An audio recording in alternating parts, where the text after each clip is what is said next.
you ask a kid on Allow. act like you're going to make a phone call, what do they do? And what do you do? So ask your kids to pretend like they're going to make a phone call. How do you do it? Yes. Yeah. Like, yeah. It's fixed. You ask a kid on how they do it, how do they do it? Yep. All right, Go like this. and I'm going to start We go like this. recording. They go like this. It's going. I just didn't hear it.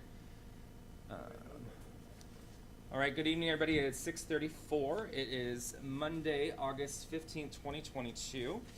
This is a meeting for the City Council of Woodland. We are going into executive session this evening under litigation for RCW 42.30.110. And we will be in executive session for approximately, we'll call it 25 minutes. That puts us at 6, that puts us right, what did I say, how many minutes? 25 minutes, that puts us right at 7 o'clock to start our regular session. And we are in executive session as of now. All right, let's go. We have 3 things to talk about, so we need your attention. Oh, sorry. 25 minutes. I was like, No, I know. holy. Listen, 2 of them are going to be fast, the other one's going to take 1. Do you need me in I'll for call any you of when that? we're done with the first 2. Whatever you do. Stop. I need to plug the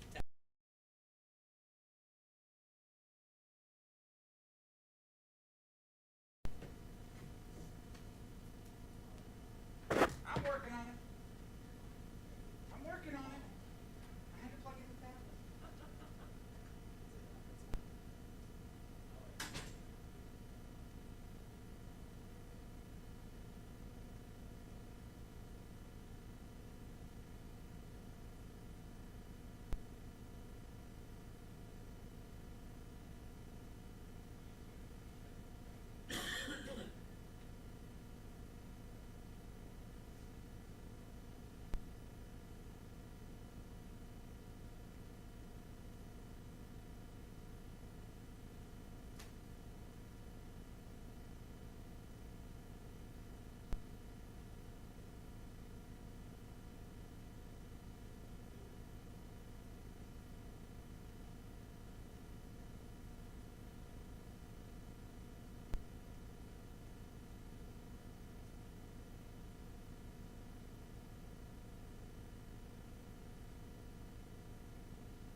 them already? No. Okay.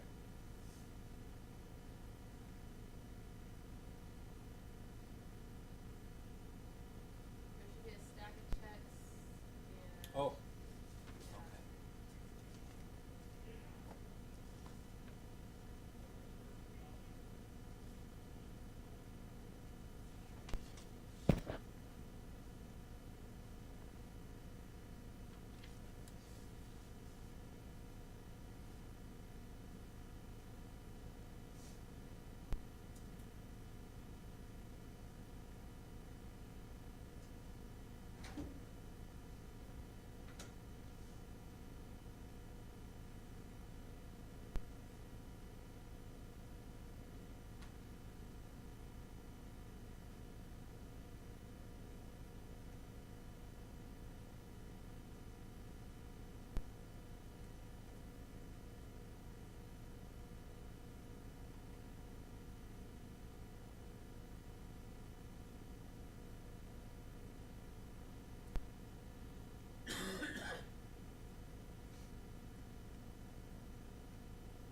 Yes, he said 10.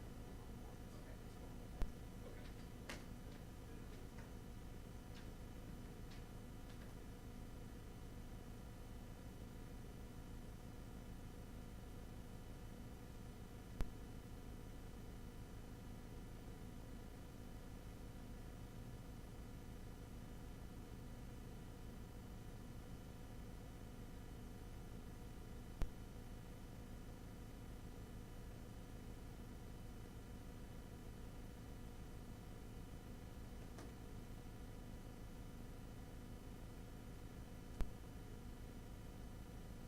So, oh my gosh, all that conversation we had with Tracy and the mayor about this guy is going to win the auction and that, and he will win the goalposts and yada, yada, yada. So, by the time we got out there, basically, yeah, so he was pissed. Tracy wasn't there. And Ryan, and so we had our meeting, we had our discussions, and, Ryan, so luckily, at one point, I see. I am not as worried as Tracy is that they're gonna abandon this project because they basically put $1 million down on the option for the property. Right. And they're doing about $300,000 of investment in infrastructure. And what they're gonna get is basically $200,000-300,000 lots. And he goes, not in a million years would I walk away from my $1 million. So it's not gonna happen. And he basically said, look, it's gonna take us 6 weeks to do the construction. If you give me my 2 building permits, they'll start in November, and they won't be done until like August or September of next year. He'll be back out here doing construction in April or May of next year. So I'll be working on the subdivision long before the houses are done. And he basically just never said that before. And so I was like, I looked at Ryan and I said, okay, as our PE, you and I need to go to Tracy and say, we are comfortable with moving ahead and she needs to stop, throwing up the moving the goalposts on this. And he was like, yeah. Well, so Tracy's concerned that they're going to promise to build the road. They're going to get building permits. They're going to build houses, but they're not going to build the infrastructure. And I'm like, they're going to have pipes to a sewer that doesn't exist. It's not like they're going to walk away and just sell $2 million homes that have no water and sewer hookups. Can't. Yeah, You don't you get a final occupancy. Yes, without it. exactly. And his point was, well, that's a building permit issue. That happens later. And Tracy's like, no, you can't start building until everything is done. And in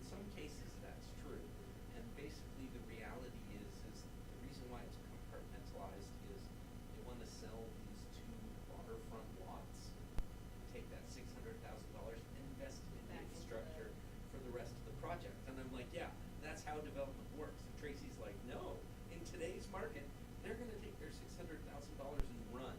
And I'm like, no, they paid $1 million for the option to buy the property. They don't get their money back until they sell all 31 Yeah. homes. And she's all like, no, I don't, that's not how it works. This- They're gonna leave town. And I'm like, Yeah. we don't care, Okay, because so it's somebody's the- gonna build the road, Yeah, so otherwise they someone- won't get the houses. Exactly, so it's like, if you abandon the project, someone's gonna still come in and develop it, so at what point, it's Yeah. still gonna have to happen? So the problem is that the properties are kind of like this, so there's 1, 2, 3, 4. This is the existing home, and then the subdivision is So are basically these the waterfront gonna look lots? like this. Yes, so these are along the Lewis River Trip. So they wanna build house 2, house 3, and then what they've actually designed is so that they're gonna come in and do a cul-de-sac and add 9 more lots to these 31. And these are the frontage improvements on State Route 503 that Tracy wants installed. And these guys are gonna come in on a private driveway and access this city street off of the private driveway. So what we told them is, okay, you're gonna need to build this street, and you're gonna have to build the water and the sewer main here, and then you're gonna build a hydrant here, and then this is gonna be a driveway. Right. And Tracy's like, no, they're gonna get a house here, and they're gonna get a house here, and they're never gonna build this 31, so they'll never get the frontage improvements. And I'm like, but we don't care, cause when they sell it to somebody else, They're gonna do it. these 31 homes are gonna justify the frontage improvements. Right. And she's all like, no, if we don't get those improvements before these 2 houses go in. I'm like, yeah, that's not how it works, mathematically. That's the reason why a lot of builders doing something like this is they pick out their 3 prime lots, build on top of that. Yes. And then of course, and part of it is, so, So these are only five lots though, right? Or yes, these- they are, okay. theoretically, they are for flat lots. Yep. And the issue that came up, Hello. and that is, this was all owned by one company who's a barstool lawyer, pain in the ass. His wife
Route 503, and I'm like, Maybe I'll put "Give- Lily on there. give them a break, yeah, he wants to do 2 houses, and that's where she and I were having these arguments about we disagree.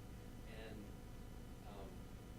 basically after this discussion today, Ryan is like, yeah, there'll be 1.3 million into this, they're not gonna walk away without building at least this infrastructure. They have to sell it something. Yeah, and so. Otherwise, then you lost too much money there. Being a home builder and now I know builders are thinking of it. So Yeah. they're gonna do whatever it takes, they're gonna sell it with that improvement in it, or they'll keep it on the property. Yeah, so really what they're gonna do is they're gonna. That is so cute! Little Bolo. So yeah, so basically they're gonna end up with $1 million house. They'll be able to sell this for 500,000. 31 homes, about 500,000, so it's That's not. still money. Yeah, so it's still, I mean, $16-17 million project. Tracy does not need to worry that they're gonna walk away. And if they do, somebody else is gonna come They're in. gonna have to come and do it. They've got approved engineering plans. They can sell it to somebody who's gonna bring the bulldozers in next week. It's viable project. Well, you get a whole It's not like industrial where people are just not gonna build. Right. How you doing? Glad you reserved your place for me. Yeah, that's right. From the stairs to the visitor center sign. You need to get out there and get the word out. Get more pissed off people in here. Yeah, I'm probably the only Because I'm one glad that's you're pissed off. here. It comes natural.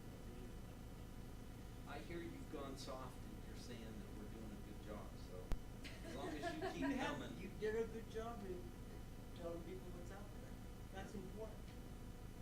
So tonight we're doing a little remedial training, so Well, tonight will be interesting because you'll learn a lot of stuff that we talked about. I've got a bunch of questions here. If you guys don't want me to come, No. hey, I can stay home. It's not a problem. Every day I wake up, it's a good day. I will make sure to take. Just get all my barrage of emails? What do you think? Well, I've read some of them. Okay. Did it go well or no? Yeah, look. Did you sign in on the sheets out back? Yep. Like, I got the big before it sheet. started, I don't know which one that is. get a good spot.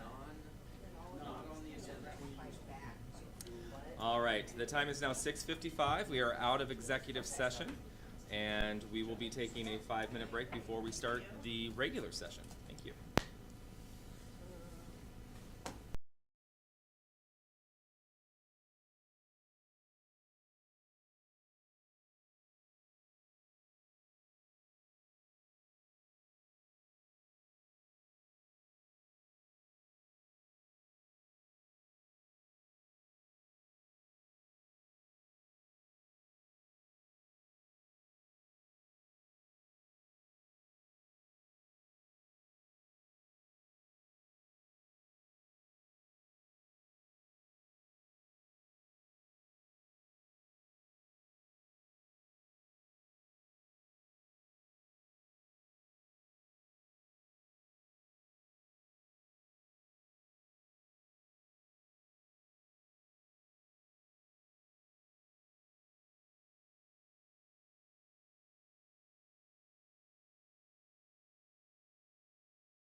Yeah, because I'll be on call. Oh, I know. I'll try. Keep going Should've like let Molly this. buy it, or Yeah. Carl buy it, and then said he can't use them, he just bought them to buy I buy it. Dang, I may not. I'll be using it. And All right. Who wants what? It's early in the evening right now. it. And they'll think I might a donation. But All right. My son. oh, there it is. All right, good evening, everybody. It is 7:01. It is Monday, August 15th, 2022. If I could please have everyone silence your cell phones and rise for the Pledge of Allegiance. I pledge allegiance to the flag of the United States of America and to the republic for which it stands, one nation, under God, indivisible, with liberty and justice for all. Thank you.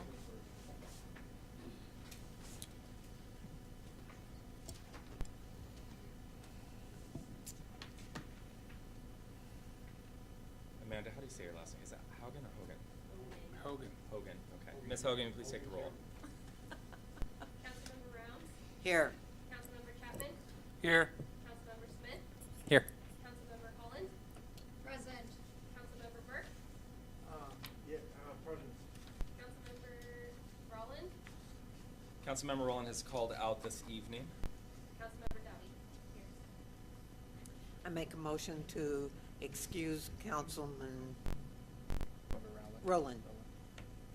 Second. Moved by Councilmember Round, seconded by Councilmember Chapman. Ms. Hogan, will you please take the roll on that? Excusing Councilmember Rowland this evening.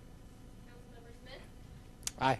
Councilmember Holland, Aye. Councilmember Burke, Aye.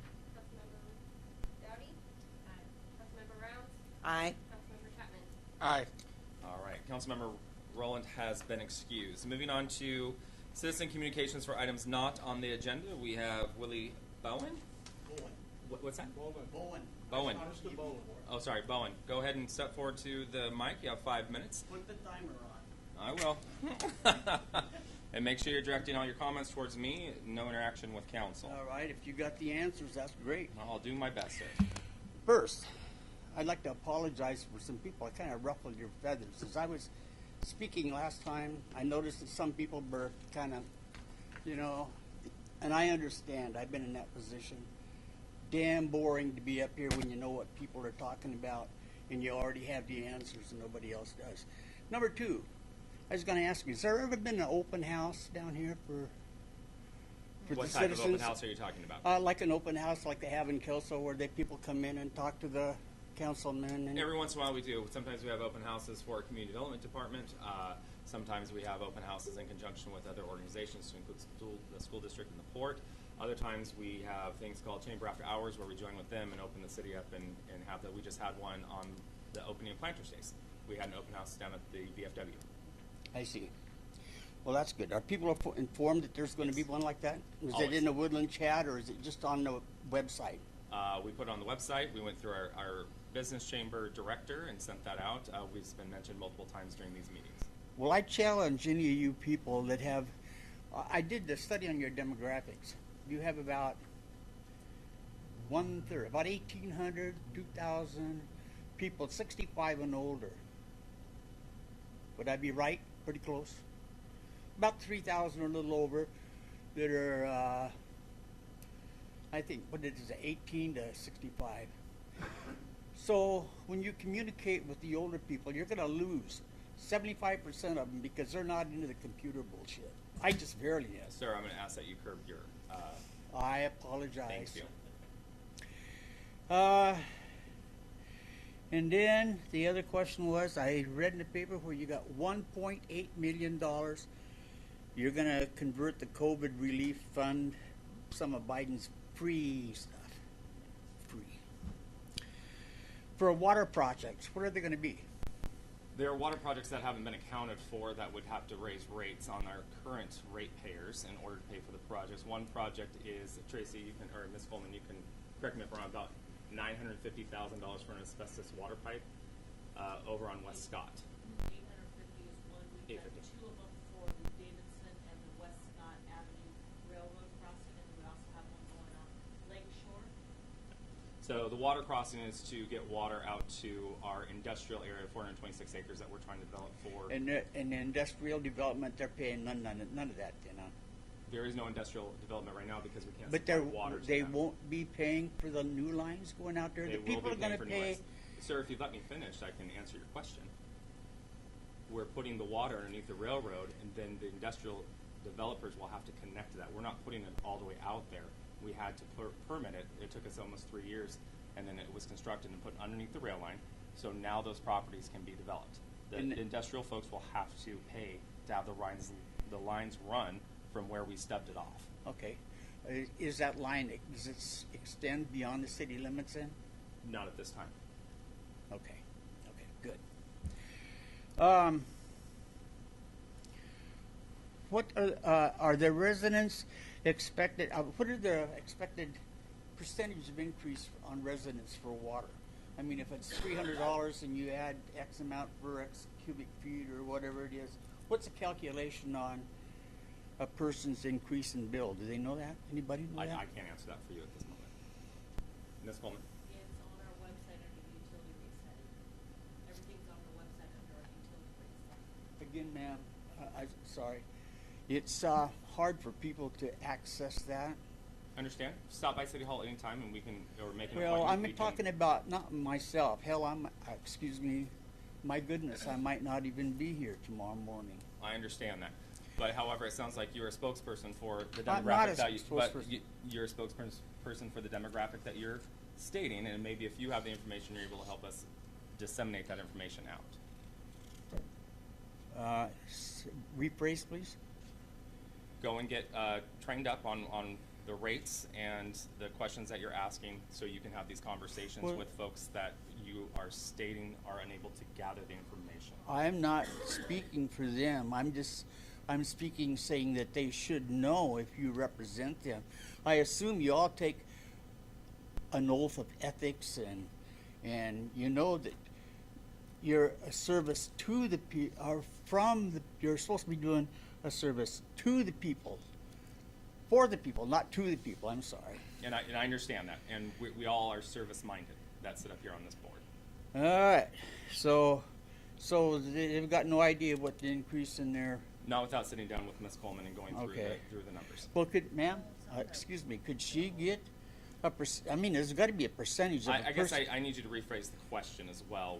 What is the increase going to be, or what has the increase been over time? How will the increases affect some of our older people that are up against the wall right now? And we have a program in place that they can apply for relief. I saw that, but that's for 2 years?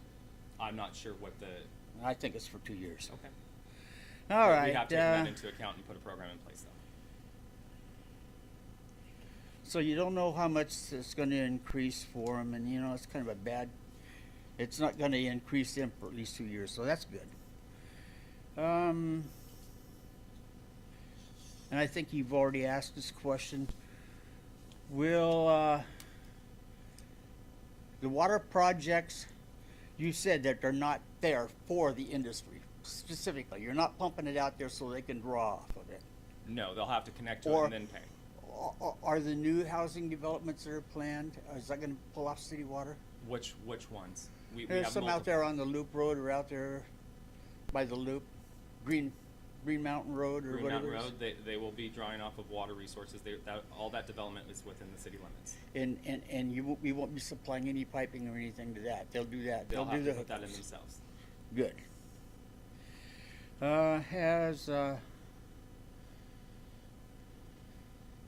I saw when I looked up on the agenda tonight, it says the agenda, and then it gives a meeting agenda, but it didn't say what was going to be discussed. Is that not proper, or? What do you mean? There should be links within everything that's being discussed is on the agenda. Well, I just have a problem with the computer links Okay. for a lot of reasons. If you ask some of your older people how familiar they are with the computer, you'd be surprised. I'm just telling you, you can do it. Mr. Are all the current projects planned? Are they fully funded, or can we expect more taxes coming down the road? You'll have to be more specific on what projects you're speaking of. the projects that are in effect now. And what projects You would those got be? some projects planned. You got water. I assume you got some street stuff. Right, You- we brought in about $20 million in grants with a limited amount of additional matching funds. I believe it's less than 10%, Ms. Coleman. Is that correct? Out of city coffers, the rest is from other forces of financial pots of money that are not ours.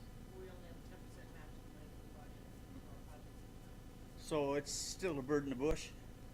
What I Is don't- it guaranteed that the money coming in to help these Yes, we won't be doing the project if the money doesn't come in. We're very But conservative. it's about not the way there we do now, but things. you're hoping that it's gonna get there. I just want to know the president's financial situation, depression, recession, all that stuff. It's really hard on people, and it shouldn't be. I guess I'm not sure where the statements are coming that we're raising taxes. I didn't say, I'm sorry if I said taxes. You did. Fees, Okay, and what types of fees are we? the water supposedly- fees. If you got That is to $1.8 maintain million the- you're putting in there, isn't that, something you could use to remediate the water Those increase? projects were unplanned and would have been passed on to the end user if we didn't take the 1.8 million that we have and put it into the projects, the water projects that we have that money scheduled for. We would have had to pass that cost on to the ratepayer. So still, in spite of that 1.8 million, you still gotta raise the rates. Yes, always. It's something, it's an ongoing cost to maintain the enterprise fund. H- We have has a there- very limited amount of people that pay into this fund. You spoke about a demographic that, would you say 2,000 people? Between 1,800 and 2,000, I Okay. believe. How many households do we have inside the city limits of Woodland at this time? Mr. About Goddard? 6,500. About 2,200 But that 6,500 is our residents to include children. So we have about 2,000 households that are paying for the entire system. And Wow. to maintain something like that, it's extremely costly. I thought I read where the population of the city proper was 6,000. It's 6,500 to 6,600 right now. That includes What's the children. 2,000? And that's right inside the city, tight inside Yes, the sir. city. All right. Those people live in those 2,000 homes. There's only 2,000 homes is what he's explaining, and all those people live in those homes. Does that make sense? No. So there's more than one person living in each home. Oh, okay. So you have 2,000 bills going out to houses, but those 6,000 people live in those 2,000 homes. So all these little kids and whatnot. Gotcha. Little Gotcha. kids don't pay in, their parents Yeah, pay. yeah, So I understand. all those All right. people- Thank you very much. Yeah. Mr. Brown, I'm gonna have to ask that council bend the rules if you wanna continue or. No, I'm sorry. I'll leave. No, don't apologize. I let you go longer. I'm the one that should be apologizing to you. I let you go almost 11 minutes No, without asking council to allow it. Hey, and I won't come back and hassle you anymore if I Please bug do. you, We 'cause I'm appreciate you coming. keeping you from beer time, man. Thank you, sir. Anyone else in the gallery for items not on the agenda that failed to sign up at the beginning of the meeting? Now's your opportunity to step forward. Seeing none, moving on to items on the agenda. I have no one signed up. Anyone who failed to do so at the beginning of the meeting, now's your opportunity to step forward. Seeing none. Moving on to the agenda itself this evening. Move to approve the agenda? Second. Moved by Councilmember Chapman, seconded by Councilmember Smith. Ms. Hogan. Councilmember Rounds, Aye. Councilmember Chapman, Aye. Councilmember Smith, Aye. Councilmember Holman, Aye. Councilmember Burke, Councilmember Dowdy. The agenda has passed. Moving on to reports of standing committees. Human Resources, Ms. Dowdy.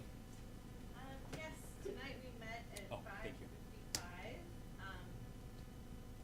We had, the mayor was our chair tonight, and then Mr. Chapman and myself were in, and Ms. Rowland called out. We discussed having to do an addendum contractor MOU, for the lieutenant to compensate in some way for the K-9 dog.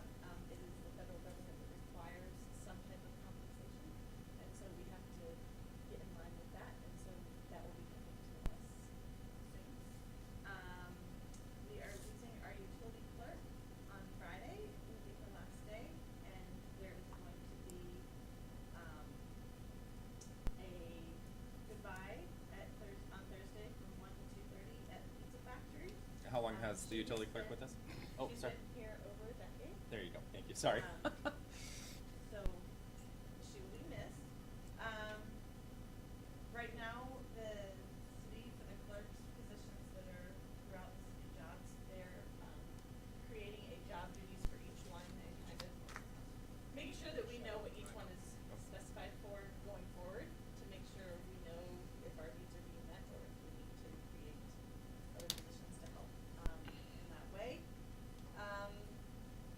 Right now, we have an employee working out of the job description, and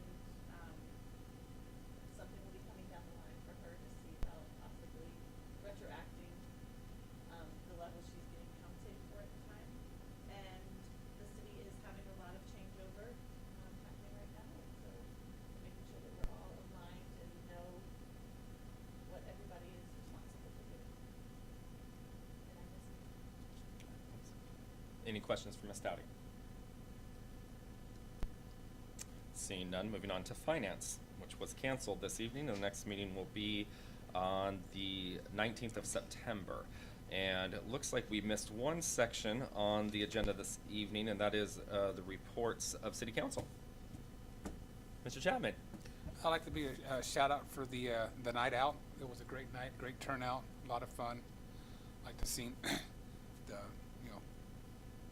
Fiber was there, Chamber was there, Kiwanis was there, the VFW was doing hot dogs and chips and stuff.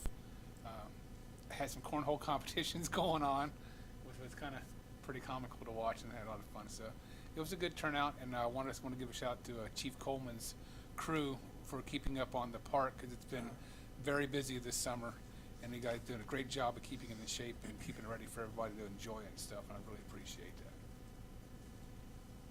Anyone else? Golf tournament on Friday coming up for Chamber of Commerce. This Friday. Yes. All right. Only thing I would add Yes. is Clark County Fair. First time in 2 years because of the pandemic, so there were overwhelming gate receipts, amount of people went. Oh, good. Overwhelming traffic. Yes. I left town, so I didn't get in on I that one. didn't either, but And I just gotta say, I went last night. Bigfoot was there for monster trucks, first time in 30 years. That was, Wow. I know. Really? I know. You missed Bigfoot. Wait, Bigfoot the monster truck was there? Yes. Stop. I know. Stop. First time in 30 years. I think I saw that at the fair a long time ago. Yes, so did I. Anyway, so it was a good time. I mean, seriously, long lines. It was yes. For Tough Trucks, they did like the night before. One of the volunteers at the food bank was saying that they went when they were jumping motorhomes and wrecking those out. So I didn't go to that one. That sounded kind of like a good time. But it sounds like, I mean, the only reason I know much about the fair is in my other capacity where I really work, we're fair sponsors, so we work with the Clark County Fair throughout the year to do a lot of things for the fair court and everything. Oh, nice. They've crowned some new princesses. So Nice. that happened yesterday. But no, I know they were struggling the last couple of years. Their board of directors really, they've struggled the last couple of years of trying to keep things relevant, just like we all have. And it was good to see the overwhelming amount of people. I really, in 2019, I don't remember seeing that many people. So, I mean, the stadium was, the sheriffs said we were at capacity and wouldn't let anybody else in. It was literally packed. Wow. So, I mean, that's That's good a to lot. see. That is- And that so it kind of reminded me of what we just had with Planners Day, that I think people are desperate for entertainment, and so it's kind of nice that, like this, the Movies in the Park is coming up, and I think just all around in our area, I think we're all desperate for something normal, and that's kind of, so that was kind of what I came out Nice. of the fair, and yeah, there was a lot of traffic. That was nuts. People were parked down Northeast 10th, like almost to Whipple Creek Bridge. It was, Well, and stand by for, I think it's next year, they're redeveloping that whole intersection on the west side of the freeway. It's Yeah. coming anyway, that whole, so hopefully it will improve that, but there will be some issues with Yeah. that. Ms. Dowdy? I also saw or got a call tonight that the back to school bash that Mm. happens in Woodland, that it looks like it's back to more than just passing out backpacks, that they're talking about food and activities as well. Oh, good. So And that's this Saturday? Right, So okay. that's really exciting to see that back in more capacity than it's been the last couple of years. So I'm glad to. I just want to hope that the families are getting more out. It's a great thing. Get ready for turkey bingo and snowflake bazaar this year again at the school. That's fantastic. Okay, One more. all right, One thank more. you. Oh, one more. Oh, yes, Mr. Smith, sorry. I attended the ribbon cutting for Fiber Federal Mortgage, and as always, the Chamber puts on a very good event, and it was a good time. Did you win the bucket? I did not. No. I didn't either, and I won. Sounded like, was it Daddy D's that catered it? Yeah, and I didn't get a chance to try it, but everything looked very good. I planned on going, but Yeah. I had company and didn't get a chance to go, so. I was out of town. Again, I apologize, always. Did we Right. call? All right, and at this time, before I give my report, I'm gonna call the chief up, but we've got Mrs. Miller, for the Chamber of Commerce to step forward, and then Chief, I'm gonna turn it over to you when she's done. Okay, thank Okay, you bet. Yes. I don't want to step on Chief's toes. No, we've got a special little spot for you on here. I didn't bring things for you guys, but I have things to show you. Okay.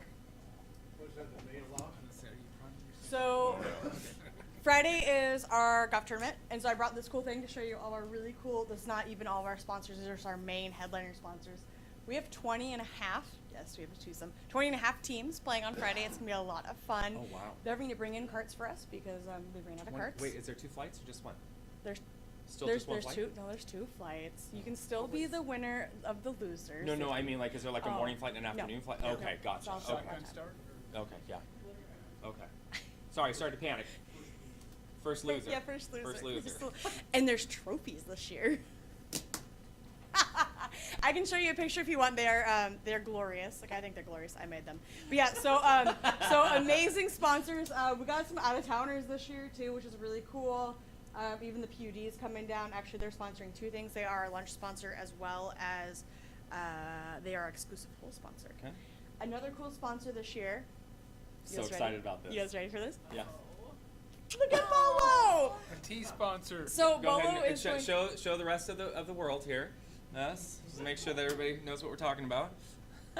And so we are setting up and by we I mean Jen, Lieutenant Ortiz is setting up a thing where if you donate so much, you get to move up in the T spot. So those of you who are playing, bring cash. Yeah, so You're it's gonna need going to be cash. $5 to hit from the ladies' tees or $10 to go 75 yards out and then tee off. And everyone that donates will Any be hole? receiving a Blue Line bracelet. With, See, if I had one of those, I could advertise for you, but you know, You can have mine. I know Yeah. where to get more. I'm good. Okay, with Officer Bolo's unit number on there. So We're pretty good stuff. excited. Yes, Like, very excited. And so- all the donations go to support Bolo. Bolo, correct. Is it only for one hole? One hole. Yes. We actually, other than 2 holes, we have a sponsorship for every single hole this year. And then furthermore, we have a board member who they stuffed a clear piggy bank with teas as well as $150 in different denominations. And you can buy a guess it's $2 per guess, and you get a guess however many teas you think is in there. And it's whoever gets the closest without going over wins the $150. We have our normal raffle prizes. G. Loomis is donating a rod. I've been busy this week. Good. This I is just awesome. went just today. I actually just went and picked up a couple hundred bottles of water from Corwin, so all of our golfers will be well hydrated in their bags, as well as I'm going to run around and give everyone water. Other than our golf tournament, we did have our Fiber Federal after hours and ribbon cutting for their new mortgage center over there. For those who are not quite sure where Fiber used to sit, they kept that facility when they moved into what Giuliano's was. And they leased it out to Columbia Fruit for a while, and Columbia Fruit ended up actually building their own facility for offices that didn't need it anymore. So Fiber took it back over and they turned it into a mortgage center. For those of us who've been in it before, It looks pretty much the same except for just the giant teller counter is not there. But it's a really nice big open space. They have some chairs to hang out and sit in while you're waiting to do your fun paperwork of signing your life away. It's a gorgeous location. The people who work there are wonderful as always. They are all fiber people, and I was very happy to see. So they technically have 3 different locations, if you will, now in our town, which is really neat. That one guy was intimidating, he was tall. He was 6'9", I think is what he said. I'm trying to look at him because they were comparing height. So 6'9". His name is Andrew. He's very nice. I want to ask him to dress up as Hagrid from Harry Potter. Other things going on in the chamber. Tomorrow is our networking luncheon. It's at noon. It's our normal, just kind of low-key one. Hey, what's going on? Everyone will hear me talk about golf again. So then this Friday, there's a lot going on. There is the golf tournament, hot summer nights, movies in the park with let's see if I get this right, beer and wine garden. You can buy, see the little flyer you got handed out by Miss Tracy there. That'll also it's on our Facebook page already. As well as the Friends of the Woodland Library book sale starts, and it's Friday and Saturday in their parking lot across the street from our visitor center. On the 20th, so this coming Saturday, there's going to be a book signing at Sagawa's. It's actually one of the Sagawa's daughters. She wrote a book, and she has a whole chapter dedicated to her mom. So she'll be there on Saturday signing books. She is emailing me the more details, so you'll see the actual times on my Friday email. And then on the 6th is our chamber luncheon, and the speaker will be Dr. Opdahl. He is the chiropractor here in town. They did an after hours earlier this year. They have a Hazeldahl location, a Battleground location, Vancouver location. They kind of have locations everywhere. Moving on to Visitor Center. Our annual forest passes are back in stock. We are also going to have Christmas tree passes this year too, don't come until after Halloween is when I'll get them. And then, so let's see here. We also attended National Night Out, more on the Visitor Center side. We handed out maps as well as information about Every Kid Outdoors, which is any 4th grader can get a free Northwest Forest Pass. I also had stuff like you can go print out the Junior Ranger books from all the different, like Fort Vancouver, Mount Adams Regional Forest District, I think is how they say it. But essentially, the kids fill out these things and finish them, and they can become a Junior Ranger, and they get these little patches. It's really cute. As well as just coloring pages. It was a really cool event. I thank the police department very much for inviting us. It was a lot of fun, and we're hoping it becomes an annual thing. All right. Thank you, Mrs. Miller. Any questions for Mrs. Miller this evening? Ooh, you guys are easy. Thank you. Well, we know you've been busy. Yeah. Thank you very much. All right. Chief. Chief is asked to address council this evening. It's hard to follow up that with a It picture is. of Polo, right? So I just want to take a few minutes of your time, and thanks for letting me cut into your report, Mr. Mayor. I know it's difficult to cut into your talking time because I know you're a big fan of that. So I want to just let you guys know that this was the first time we attempted to do a national night out, and I wanted council to know how much your community supports your police department. It was tough to put it all together, but obviously I thank the officers and our office staff that did a whole bunch to get us into that successful part of it, and I feel like it was successful. We didn't have a big crowd, but we had a steady flow of kids. I appreciate the fact that some of the council members took time to come down and say hi. That's awesome. Thank you, Mayor Finn, for putting on your day shift uniform and representing the Washington State Patrol along with Lieutenant Tanner. Administrator Boyce was there. We had huge help from the chamber, huge help from Mr. B, who supplied us with the sound system. He acted as an impromptu MC. Thank you very much, sir. We had both fire departments there. Clark Cowlitz was there. Cowlitz 1 was there, and I appreciate that. Thank you, Chief. The good part about that is we learned a few things. So instead of having the fire department with their big red cars in one spot and everybody else in another spot, we're going to make it all one big group next year if we're able to do this again. Huge thanks to the VFW for supplying dogs and chips and drinks. Was awesome. They also supplied us with the cornhole games. I think the officers had more fun than the kids. and businesses that were there, Red Canoe, Fiber, Opdal, Mr. B, of course, the Woodland Public Library, the Kelso Longview Kiwanis, they made the bird feeders. The chaplain's office was there, Chaplain Ray Orr was there, DOC was there, and we were hawking our wares and giving all kinds of swag to the kids. Public Works stepped up and helped us out to gain access to that. The clerk's office helped us out with advertising on the webpage and Facebook, so I feel like it was successful, and we're definitely going to do it again. We do have other opportunities. You know, we tried an open house, so maybe this will spark people to come and have conversations with us in a non-enforcement capacity. Probably one of the most touching things for us was a couple of kids were visiting their grandfolks. They were visiting their grandparents, and they came up and they were intimidated by police officers. They were intimidated by fire department because of where they come from in the Portland, greater Portland area. We had an opportunity to let them crawl through one of the cars. We let them have an opportunity to go over and visit with the firemen and just get them acquainted with who we really are versus what they see on TV.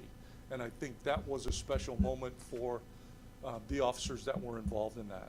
So I just wanted council to know how much our community, your community, supports your police department and the above and beyond that everybody did to make that event successful. So thank you. Thank you for doing that. Does anybody have any questions? Okay, thank you very much. Thank you, Chief. Mr. Boyce is not here this evening, so upcoming events, we have the Back to School Bash this weekend, and we've got the golf tournament this weekend, and I don't know if any other, oh, and don't forget about, I know we said it, but we need to say it multiple times, this is a fundraiser for DWR. Movies in the Park, there'll be our one and only beer garden for the movies before the movie starts. This will be shut down before the movie starts and the big families start coming down. So this, to kind of separate them out, but this is an opportunity for some fellowship, that's what I like to call it, before the movie. So encourage everyone to come on down there. Before I turn this over to Travis, I've got my report this evening. Couple of things. I was obviously at the National Night Out earlier in the month, and I will say, and I'm not just saying this because it's Woodland, you know I'm rah-rah Woodland, but I have attended, I don't know how many of those over the last 15 years, and this one was by far one of the better events that I've been to, even though we were separated from our boys in red. Oh. And their BRTs, big red truck for those not in the business. So I think that the changes that we discussed and that you're going to implement next year, because I say next year because it's going to happen, I think will make it even more special. So thank you for doing that, and thank you to the department for inviting me in my daytime role to come and participate. I usually get invited to Kelso or Richfield, so it was nice to be able to be home at a decent hour that night and be part of such a good event, so thank you for that. I'm going to share some terrible news right now about funding for Exit 21, if you haven't already heard. We found out end of last week we were not on the budget, on the federal budget for the RAISE grant that we applied for. Was this the third grant we've applied for? I would call the fourth. So we're still moving forward on, the county has given us some money to continue the project, to at least get it to the paper stage, to where hopefully we can get it to shovel-ready stage and maybe make ourselves a little bit more competitive when they're passing out money. So we're going to continue on that and not delay another 2 years to wait to start that process, so we're going to continue doing that. Disappointed, obviously, but we're going to keep pushing. So we'll get it fixed some point, so we're still going with that. And no, we will not be raising taxes to do that. We're seeking out other financing options. Yes, Ms. Coleman. There's another grant that we're applying for that's due in 2 months, that's at the same magnitude of dollars we request. So we're moving forward with the information that we have from this grant that we applied for, so we put the information together and we'll pass it on to the grant. And I I think Mrs. Anderson helps with that. There was kind of some, or was that a different grant that we applied for? That was a USAID grant. Never mind. Never mind. And then, oh, what was this? Oh, golf tournament this weekend. I'll be golfing with Mr. Smith and the chief, along with Sergeant Kelly from the Vancouver Police Department. Correct? Yes. The chief's son. So once again, I plan on winning something. First loser. I plan on winning first loser. Oh, and speaking of winning, just I guess I'm going to share this real quick. I did donate to the DWR thing, and I got number 1. So I just want to make sure that everybody understands I got the first ticket. Yes, Mr. Chapman. I'll just give you my drink so you can Oh, okay. because you didn't win. Oh, thank you. So now I know I make some jokes, but I want to have a serious conversation with council because we are struggling in-house at City Hall, which Mr. Goddard will touch on during his report this evening.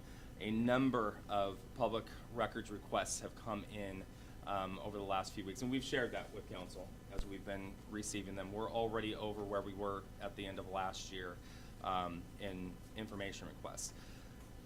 Because of that, and because of the magnitude of those requests, the amount of information that's being requested, I had a conversation with Mr. Boyce about potentially hiring a public disclosure person that's all they do is records. That's not something I want to do. That's not something but we're to a point now from former employees and illegal businesses that are operating in our city. They are inundating us with information requests at an alarming rate. And that concerns me, not only the liability standpoint of making sure that we're able to meet their timelines and get the information to them that has been requested as per the Public Records Act law, but also maintaining daily operations. I'm disappointed. I'm disappointed that we have folks within our community and that don't even live in our community. And I would say they don't live in our community because they don't live in the city, that are hampering our actual operations and taking valuable time away from the community members that are paying the heavy lift of operations financially for our city. So with that, I want council to be aware that we are exploring this, and we are talking $26,000 a year for a half-time employee and $70,000 plus for a full-time employee if these requests continue to inundate us. That's general fund dollars too. That's not something that's dedicated funding from anywhere. It's not funding that we can go and get a grant for. This is literally coming out of the ability to buy a lawnmower for Public Works, the ability to buy a new truck for Public Works, the ability to provide new equipment to the police department. I'm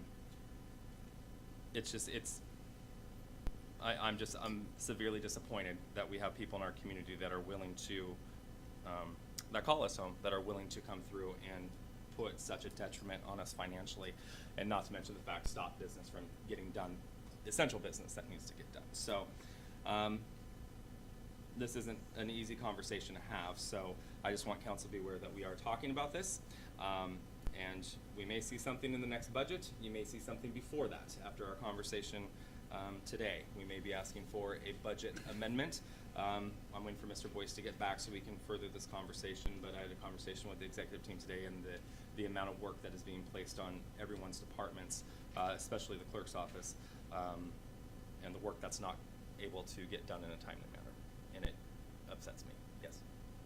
Mayor, have we heard anything from legislation to be looking at this thing and trying to readjust it to where make it, so we got a little bit of teeth that we can go after some of this stuff and charge people for this stuff, or well, we are or they just minimally, kind of, and that's something that we have continual conversations about. But until the state legislature is forced to be in a position such as other entities, I don't know that relief will be coming anytime soon. We do charge, but it's extremely minimal, and it doesn't cover the wages of the employees that are doing the work. It covers the cost of a piece of paper or a CD disc. Most of the time it's electronic at this time, so it costs absolutely nothing, and we're spending hundreds of dollars.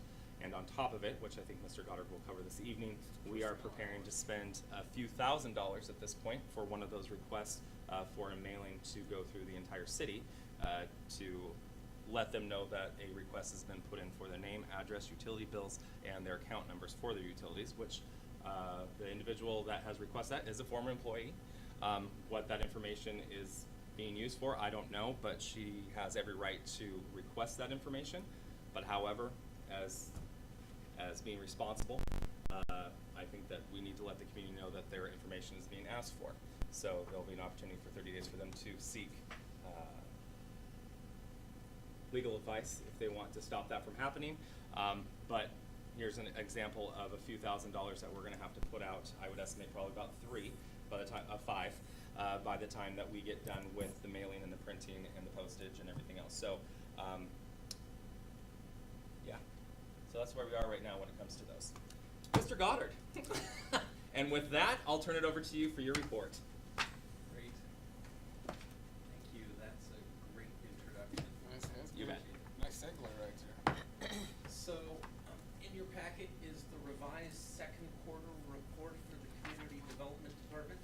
One of the things that the mayor had asked for us is, as the management team, to start making information more accessible and more available for the public so that it's easier. And my quarterly report is a great example of how I tend to get into the details. Whereas, so I'm trying to reformat it, make it a little simpler for quick digestion. And if you want to dive into the details, it's also in there available. So I'm going to go through that real quick. So for my department, Jade Pradham is our new code enforcement officer. So those of you who go to Redleaf in the morning, you may see her in her yard and hop on her bike and head down to City Hall, because she is a half-time employee, so she generally works from 9 to 2 or 9 to 1 during the day, Monday through Friday. And Joey Russell, who was the permit technician, has taken a position with the police department.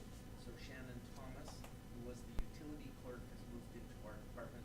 Of course, unfortunately, because this is through June, July, we've since found out that Shannon is handed in her resignation. She'll be moving on to another job. So, as mentioned, we'll be having her going away party this Thursday. Also want to point out that our planning commission is now full. So after having rotating vacancies for the last couple of years, we have a full planning commission. So we're excited about that. Unfortunately, because of the workload and related issues, and I was out with COVID, we will be canceling the planning commission for August. So we haven't been able to prepare adequate stuff to get to them. So finally have a full planning commission. I have to cancel on them. So karma, I guess. So our quarterly report, mostly it was formatted change. I wanted to simplify the body of the report, put in graphs to convey progress we're making, a little more of Tracy's rah, rah, rah, talk about our accomplishments. And there's more attachments on there. So specifically stuff that has changed is we have a public records request section. So I've given you a historic graph all the way back to when we started collecting data. So I'm trying to put it in terms of historically what's happening so you can see what we're doing today versus what's happened in the past. And a simplified breakdown of the numbers and projected cost estimates. So this gets to what the mayor had mentioned. Since I took over for the deputy clerk treasurer's job as the public records officer, we've seen a significant increase in projection or public records. So projected costs have been rising since that started. So here is, last year we had the highest year yet at 125, and through June we were already at 116. So through today we're already at 152.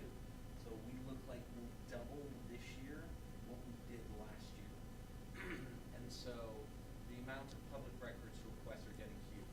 And it's getting to the ridiculous point of we've public records requests wanting copies of all documents that have been produced by public records requests. And then of course Mary asked for, she would like all the documents produced for that duplicate request of all previous documents. So we're starting to get requests for requested documents. And so it's getting ridiculous.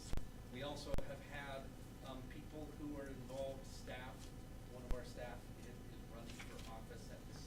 or at the county level. And so we've had requests for all of their communications since they were hired, and requests for their personnel records and requests. So we're starting to get even ridiculous requests for ridiculous information. But under the public records, as a sunshine law, people are entitled to all of these records. It's just starting to occupy massive amounts of staff time to get these documents because, whether it's a waste of staff time, whether it's general interest, whether or not it's attempts to embarrass staff, there's a lot of reasons why it might be occurring, but it's taking significant amounts of time. Especially, the example the mayor talked about is we had an ex-employee request copies of every bill, every utility bill that was mailed last month. And so literally everybody in town, your account numbers, your billing address, your residential address has all been requests for public records. And then they've already asked for the next billing cycle for Minol. So we're basically literally having to print copies of every utility bill that we mail to every utility user. We're now reproducing that data to give to this ex-employee. And so there's some question about what information can be redacted. So we're having to notify all of our utility rate payers that if you do not want your billing information and your utility account number given to this employee or ex-employee, you need to go to court and get an injunction to prevent the city from your information being distributed. And there are going to be more requests like this in the future, so if you don't do it now, you potentially could have every bill that you ever get sent could be published for the public to take a look at because it is technically public information. So it's ridiculous, but it's frustrating, and so the mayor's gone over that. So unless you have questions, we'll try and move on. I do have a question. Mrs. Hall. Okay, so, in May, like I've never done a public records request. I wanted to see what the hubbity-bub was since somebody has made it their hobby to do it. So I wanted to see what the hubbity-bub was. And so I did a public records request for how much staff time it had cost up to that time. And I think in May of this year, when I asked for my public records request, I think the city taxpayers had paid $15,000 so far in employee time, in staff time. So then I got notified that because I did a public records request, somebody has requested my public records request. So anyway, I just wanted to, so $15,000, and then we figure like everybody's salaries are public record. And I imagine that the utilities, like me, so now you're telling me I've got to go get an attorney to go before a judge to say, excuse me, my utility bills isn't, my water, sewer, garbage bill is nobody's business. I mean, like, really, what point, what is the purpose of my utility bill or anybody in this room's utility bill becoming public record?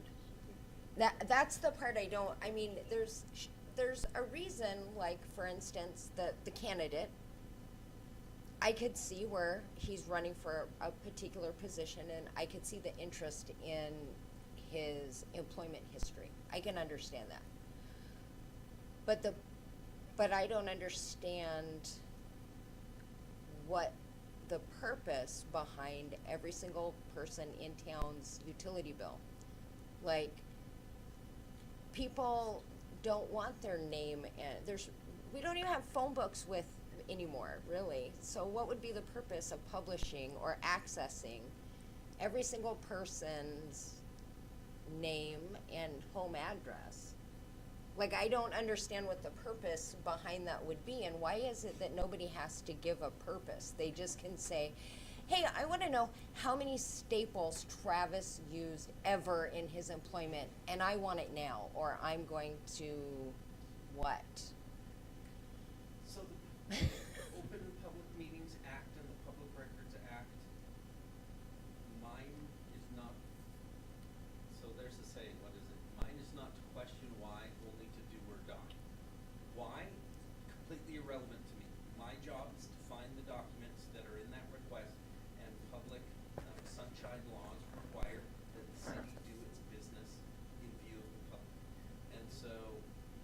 they use those documents for is not relevant, as long as they are not using them for commercial purposes.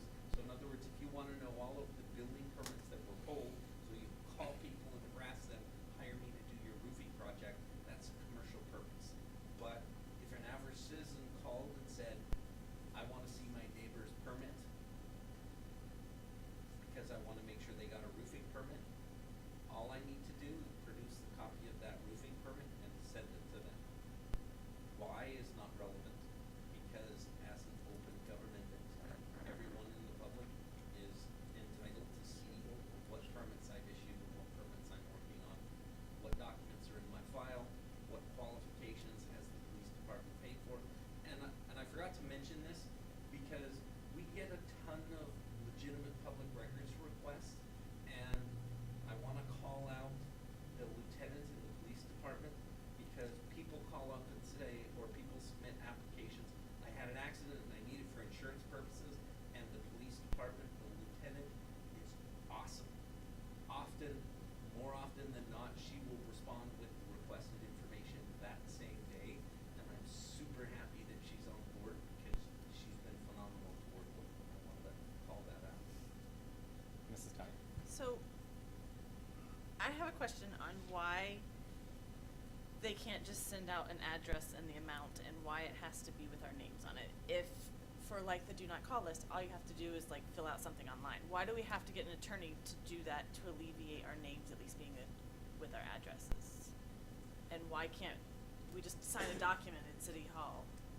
I mean, what happens is if you do not comply with the law, you can face hundreds of thousands of dollars in fines. That's just the way the law is written. If I were to change it, I would make the law apply to the legislature, I would make the law apply to the courts, and probably reduced. And Frank, I just want to interrupt real quick. Where do those fines go? When say we pay a fine, who gets that money? The individual. The fine goes to the person that had the request. So do you see what a moneymaker But this is? I do, but I guess my question is, why can't we just fill out a form, like, for the do not call list and things like that? Why can't we just fill out a form at City Hall that says, And it's- I don't want my name associated with this? The law is extremely complex, and that's another expense that comes with it. Because what happened was that the original request we had was they wanted copies of all the bills. Well, there was a case saying that you can't monitor someone's utility consumption, because that is a violation of your state constitutional rights. So what happened was we had the request, and we hammered it down to the name that what you can do is produce the name and produce the account number. What value that has, I have no idea. But that we did push back. We did do the investigation, but the law is just very limited when it comes to these public records. And the team that handles it for the city is terrific. And I guess my follow-up with that is, how much time do we even get once this mail out goes, that if we wanted to get an attorney, what's the turnaround that she's gonna get, or this person is gonna get documents that we would be able to even get in front of a judge? 30 days. And so theoretically, you would have, a week or two to get an attorney, and they would have to file it with the court, you would have to work the court backlog, but theoretically, we're trying to give enough time for that to actually go to court and get an injunction. But yeah, it's an effort, and essentially, this person's right to the information puts the burden on you to protect your rights to use your information private. Unfortunately, that I can't, as a city employee, decide whose information is private or not, because it is public information at this point. Can you use social security number and all that? No, so there are That certain is things that right. you cannot get. So like, if you pay by a debit card, that information clearly is exempt from public records requests.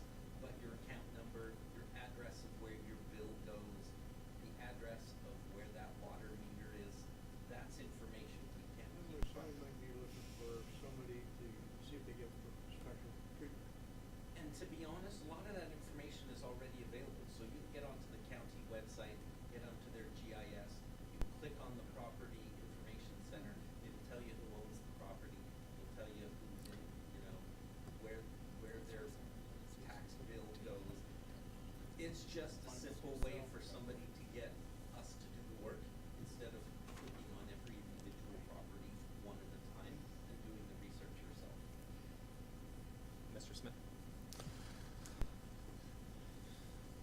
forgot what I was going to ask now.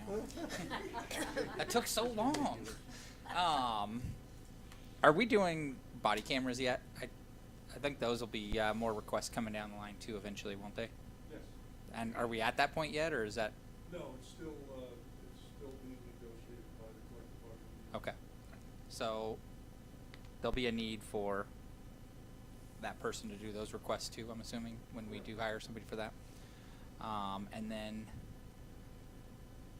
I know that we're not real happy with the requests that people are making, but previous council members had to use that ability to get information from previous administrations. So he could go ask the previous administration prior to who's here now, and he could not get the info, so he had to make public requests as a council member to get that. So yes, it's painful right now, and I think eventually it shall pass, but there is a need for it to be there still. So it's not all negative. The law was initially passed in the 1970s. Yeah. So I think the same concern I had when we as a council voted to change the requirement that when you participate in our meetings under citizen communications, that you do not have to give your address. The same concern I had then about stalking and maybe people who are domestic violence survivors that don't want to be located. Same concerns I have. So if this particular person who's done the records request has like actively like harassed and stalked you for the last 6 years on social media and then via email, and now they're doing this, I mean, it just kind of adds to the ability to legally stalk and harass somebody. And I don't think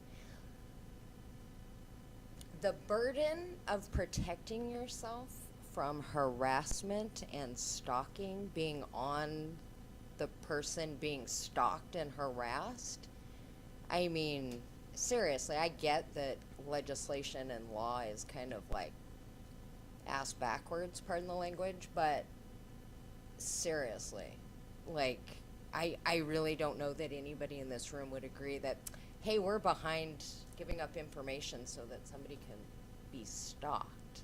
Here's somebody's address and their name, and it's under the guise of whatever shenanigans. I want everybody's utility bill. So can you do that to Cowlitz PUD? Can you do a public records request there that I want 30 some odd thousand people's electric bill? Again, there are limitations. I mean, but you can ask for it. You can't ask for you can't say go research and tell me. That's not it. You have to ask for a document, and then the documents that you produce can then be you go through and block out the sensitive information, and literally every year the AG comes up with more exceptions, and there's a lot of exceptions to it too. You have to go through that list in order to get it. And that's just the way it's been for a long time. Part of what we struggle with is there a physical document or is there a document that we can produce? Sometimes the requests are, well, I can run a report, and are you happy with the report? Somebody will say, oh yes, that's great. I don't need the individual screenshots, just a report is fine. And so there are some requests that can be fixed by creating documents as opposed to pulling individual documents. Because if that person wants to know, okay, how many requests have been submitted, I could produce a report that says there have been 40 requests in the last month. But if they want to see each physical submittal, I have to print an email, and it might be 3 or 4 pages. And then if there's 40 of them, that's 120 pages that I have to print. So technically, the document they're asking for is an electronic form. So I can print an email when it's submitted, but the form itself is not a physical document. So if it's somebody who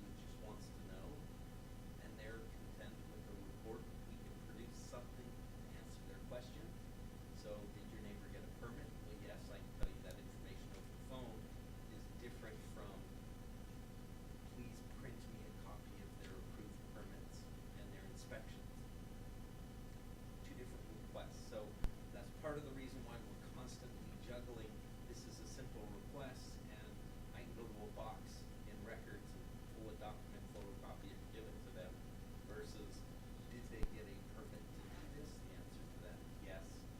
So it takes a lot of interpretation by staff, and 90% of them, well, 50% of them, you write them and clarify, okay, there are no forms, it's an electronic submittal. Would you like a copy of the email? Would you like a copy of the document? Would you like a copy of a report? And they're like, oh, report's simple.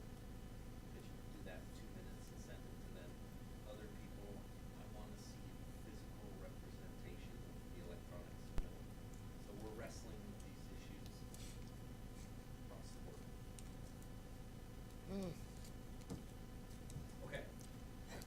Okay, so here's another example. I used to have this embedded in the text and just for this year, and then I would write a paragraph. This year we're ahead of where we were last year.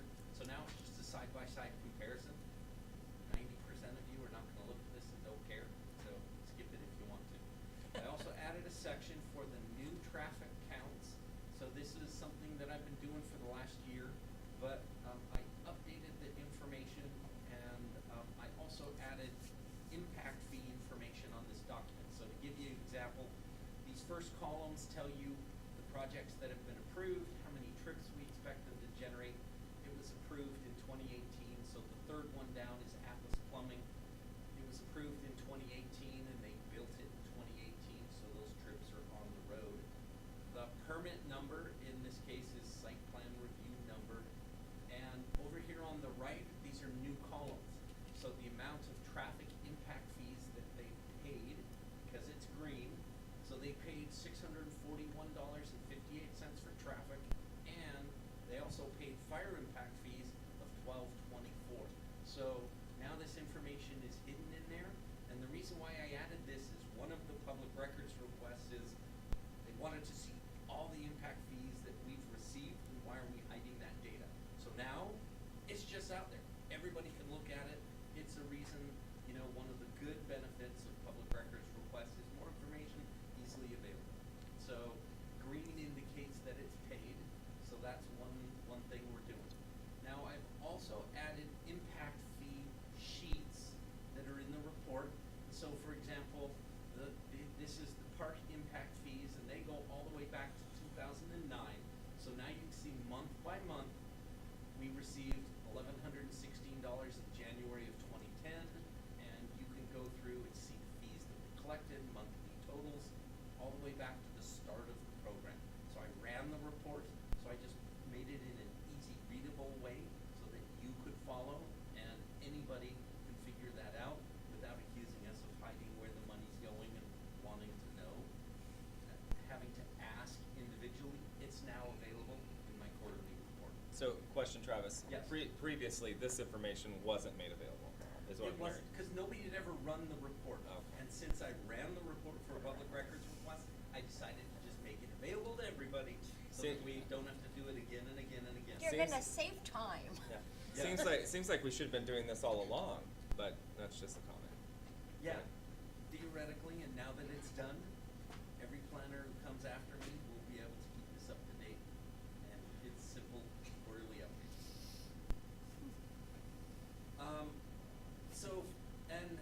Each fact sheet does include some analysis, and so for example, the park impact fee sheet that's in there, it'll show you that we've collected $251,317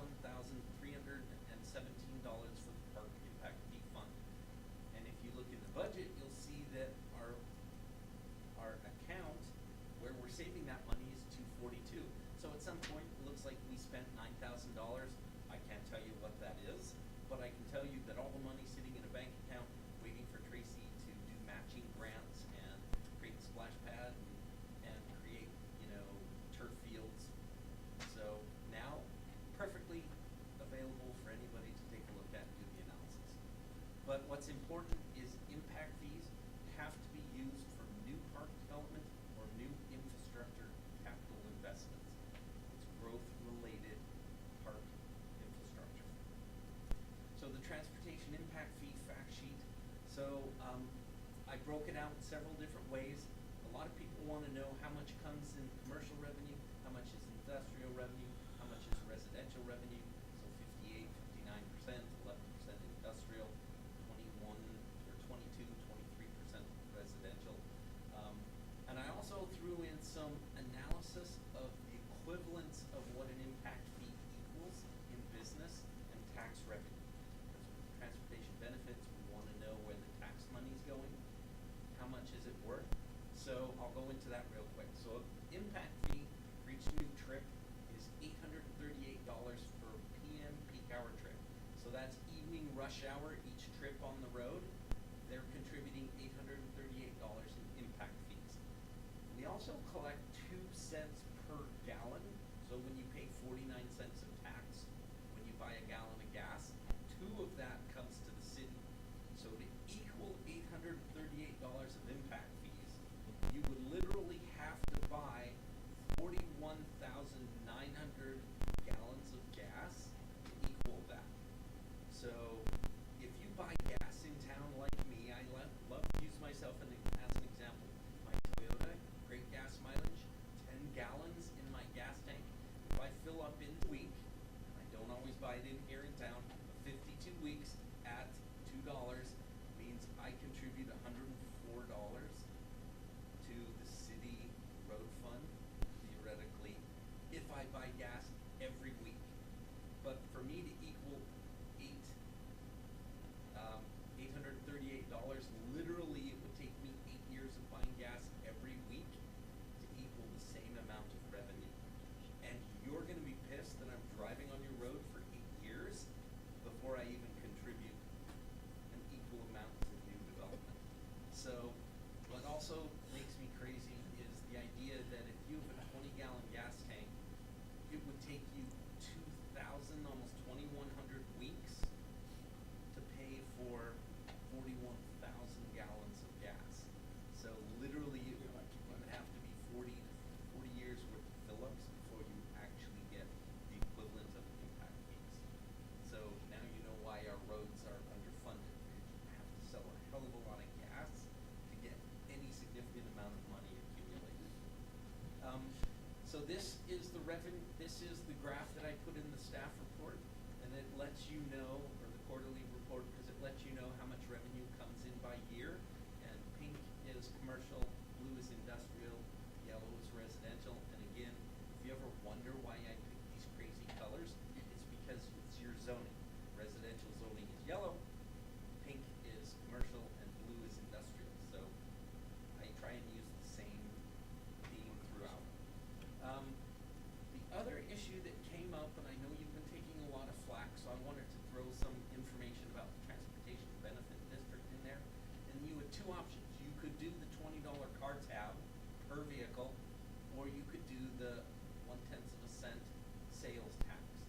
And so the $20 car tab sounds great because it's a large number, it accumulates quickly, but only the residents pay. Non-residents don't pay the car tabs. So if you have 4 cars in your family, you would pay $80 a year. But you went with option B, which is to increase the sales tax. The problem is it's a small increment and it doesn't add up quickly. You literally have to spend $20,000 a year on taxable goods or services before you would collect $20. So it's a smaller amount, but everybody pays it, which means the 2,000 residences that Willie was talking about, you're not bearing the entire cost. Anybody who comes to town helps pay for those road costs. So it's more equitable to your city residents because now everybody uses the road and is paying their fair share. So I wanted to point that out, so I threw that in my staff report just so that you can point people to, if they're bitching to you, you can point them to me and I'll have an argument that'll help defend the decision that you made because it's a great decision. So fire impact fees. So I'm sorry I didn't put a fire impact fee in there, but the data is hidden in the traffic count. So we'll get into that in a second because it is available and you can see how much revenue is coming in.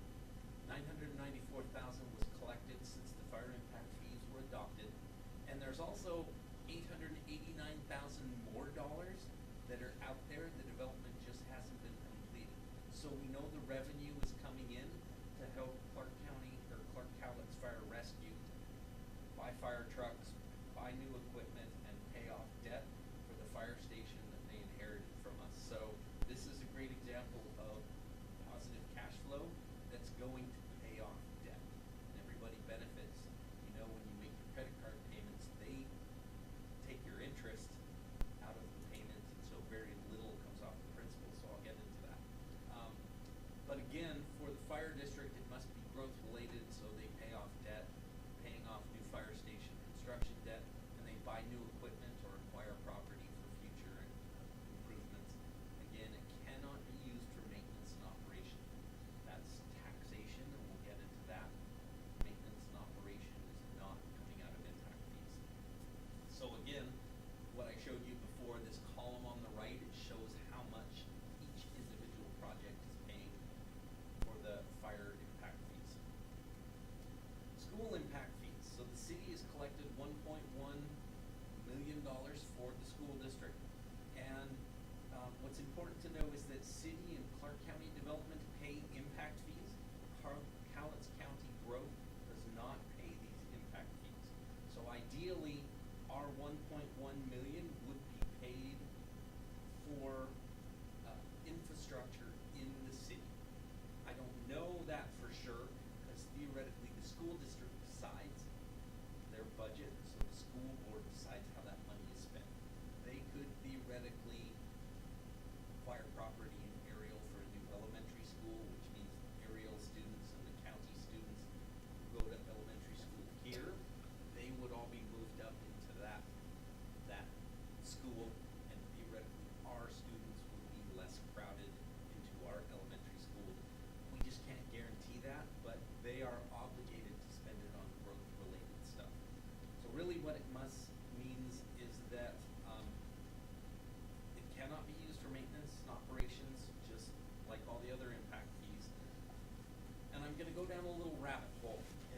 There's a couple things in front of you today. So the single sheet, this is a sample house built in 1973. And what I did is I took some information off of their tax bill. On the left-hand side, you'll see two things. One is the valuation of that house. So this house built in 1973 was valued at $256,000, and their tax rate for this year and their tax rate for last year is on the left.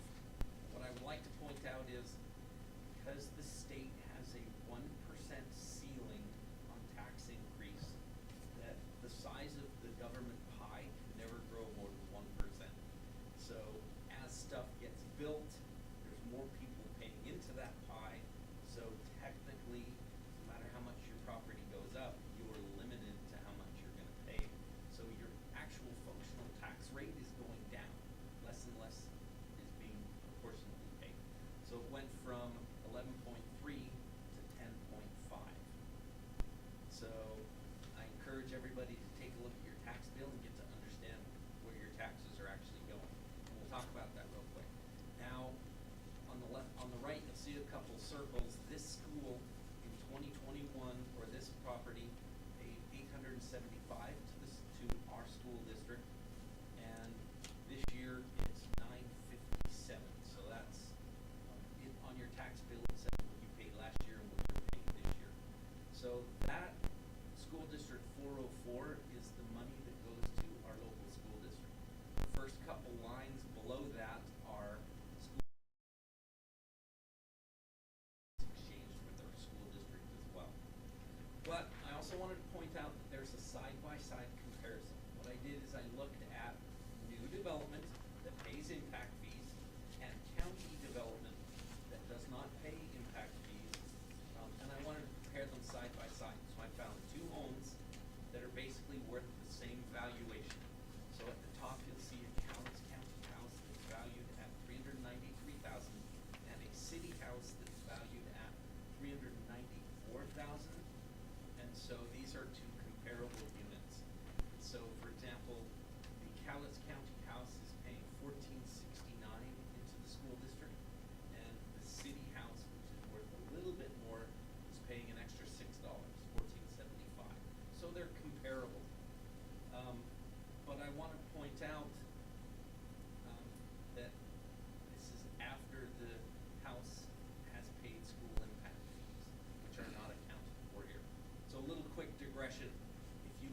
the city down below, or, well, let's look at the county one up above.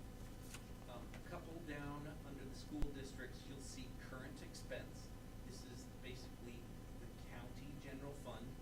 So this house in the county is paying, in 2022, they paid $476 into the county general fund.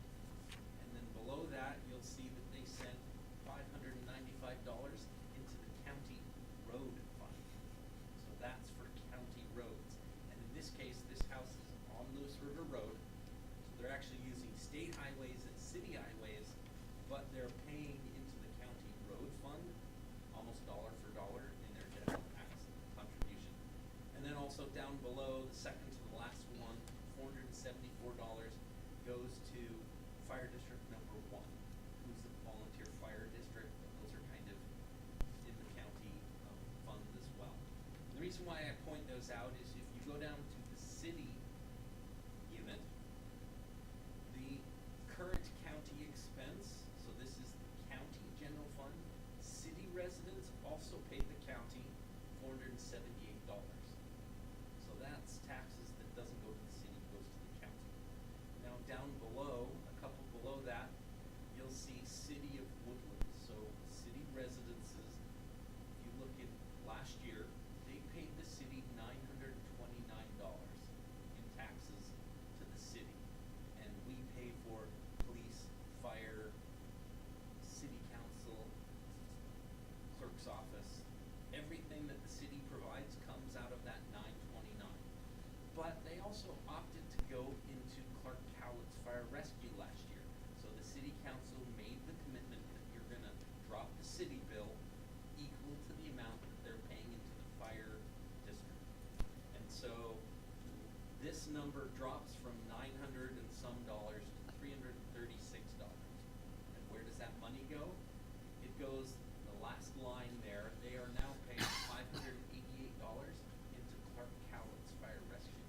So you compare, the volunteer fire district is getting $474, and the city's full-time fire district paying about $90 more, but what you're getting is full-time fire service from Clark Cowlitz Fire Rescue. And we also know from past experience, about 10% of our fire and police calls go out into the county and help respond to the county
it's as if they're paying 9 years of back taxes, plus they're gonna start paying $1,500 a year to the school board versus these older houses that think new development is destroying and they're ruining the budget, they're getting free rides. The reality is money from development now is actually more than covering itself.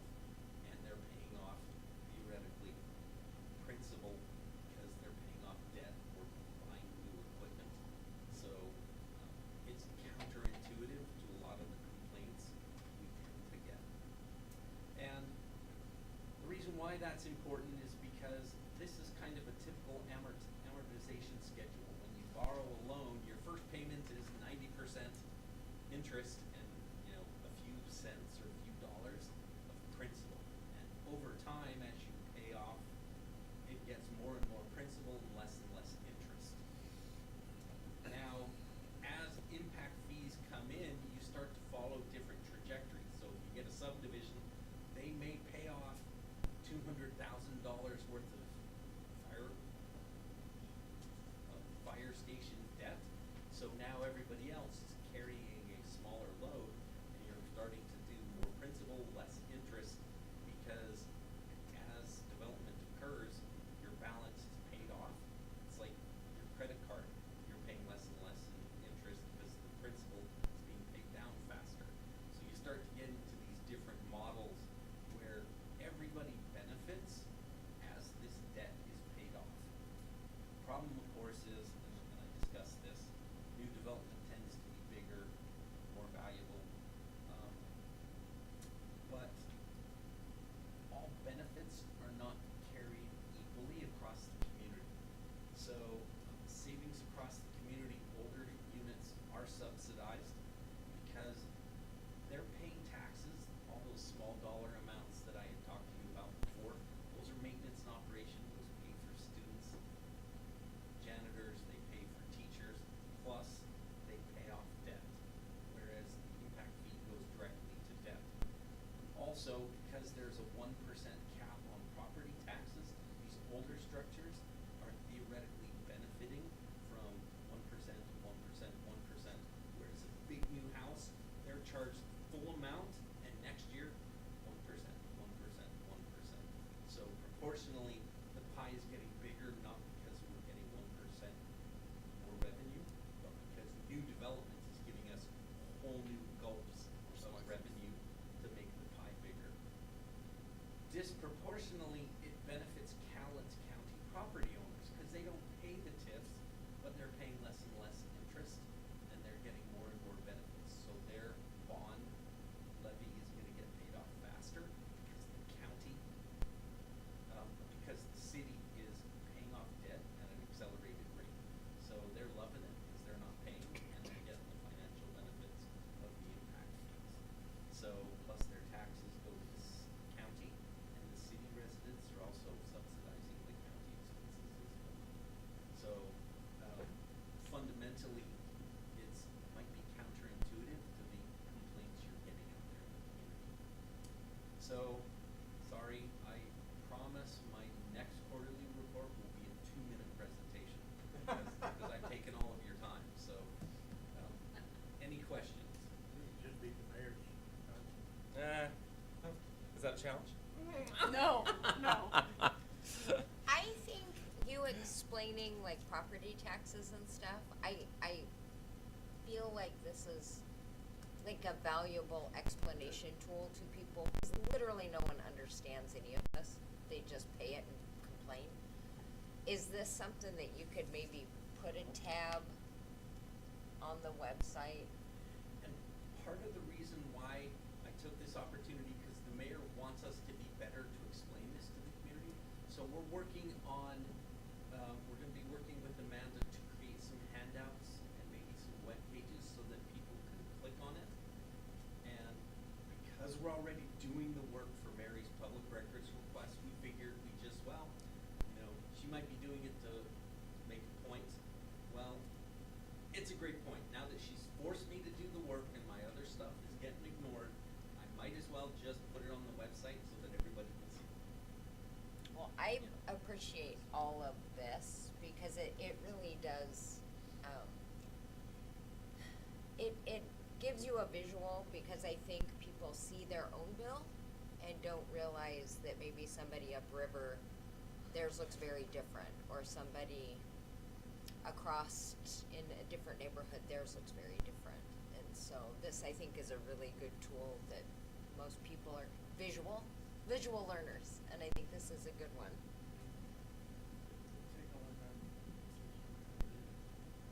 No, absolutely. Any questions for Mr. Goddard? Great job. Thank you very much. Public comment was at the beginning of the meeting. You can meet with Mr. Goddard after the Can I meeting. meet you afterwards? Afterwards, yes. Okay. Thank you. All right. Thank you, Mr. Goddard. Moving on to consent items. Second. Moved by Councilmember Burke, seconded by Councilmember Rounds. Miss Amanda, will you please take the roll? Councilmember Doughty? Aye. Councilmember Burke? Aye. Councilmember Holland? Aye. Councilmember Smith? Aye. Councilmember Chapman? Aye. Councilmember Rounds? Aye. Consent items have been approved. Moving on to action item C, Lakeshore Sanitary and Water Project Contractor Selection. Second. Moved by Councilmember Burke, seconded by Councilmember Doughty. Councilmember Burke. It needs to get done. Councilmember Doughty. No further comment. Further discussion? Mr. Smith. I thought I was reading in there that, sorry, this is this one of those projects, Tracy, that we put in and then as tenants get, as people who own the property connect to it, they're helping pay for this, Yeah, we're reimbursed for the proportionate share of the frontage of their property. Okay. What it costs for us to do that, that's correct. okay, I just wanted to, Lake Numbers agreement, Mr. Goddard and I That's are what- working on, yes. so I just wanted to point that out, like, cause we talked about who's paying for it, how you brought that up earlier, I wanted to say that that's specifically in this agreement for this work being done. So it does happen, so. Anything further? Will you please take the roll on action item C, Lakeshore Sanitary and Water Project Contractor Selection? Councilmember Smith? Aye. Councilmember Chapman? Aye. Councilmember Rounds? Aye. Councilmember Holland? Aye. Councilmember Burke? Aye. Councilmember Doughty? Aye. Action item C has passed. Moving on to action item D, SMA-22-011 Asphalt Patching 2022 Project. Move approved. Second. Moved by Councilmember Burke, seconded by Councilmember Smith. Councilmember Burke. The only thing I didn't see was the agreement, we got it now. Everybody got the agreement? We approved it. We missed out of the original package, but, they updated it today. It's a three-page agreement. Everybody got it? It's budgeted and.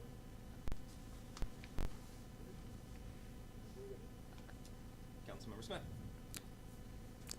Pretty self-explanatory. It's filling holes, $16,000 worth. Further discussion? Seeing none, you please take the roll on action item D, SMA-22-011 Asphalt Patching 2022 Project. Councilmember Holland? Aye. Councilmember Chapman? Aye. Councilmember Rounds? Aye. Councilmember Burke? Aye. Councilmember Doughty? Aye. Councilmember Smith? Aye. Action item D has passed, and I wanted to recognize Chief Knorr in the back. You're here this evening. We appreciate you being here. Did you have anything for council tonight? No, just some recent activities, National Night Out in support of the police night there. We've been doing a lot of training at Ocean Lake. Obviously, if you see us out there risking swimmers, I did extensive training 2 weeks ago. That's one of the better waterways for smooth water, and then you go farther for fast water. And so we made some contact with people over there on the hot days and saying, hey, let's remember some safety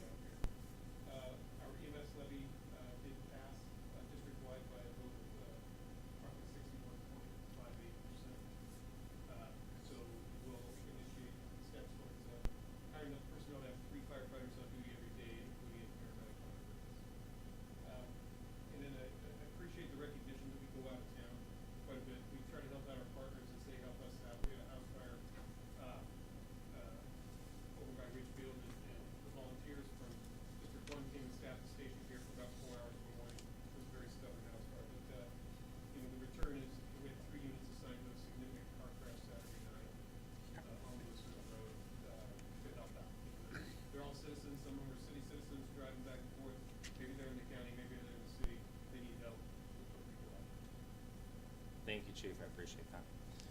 And with that, we've come, Motion to oh, end meeting? what's that? Motion to end meeting? Second. Moved by Councilmember Dowdy, sec by Councilmember Rounds. All in favor say aye. Aye. Anyone opposed? The time is 8:34. Thank you, everybody. I feel like you always can say it by yourself. This is a long week for her.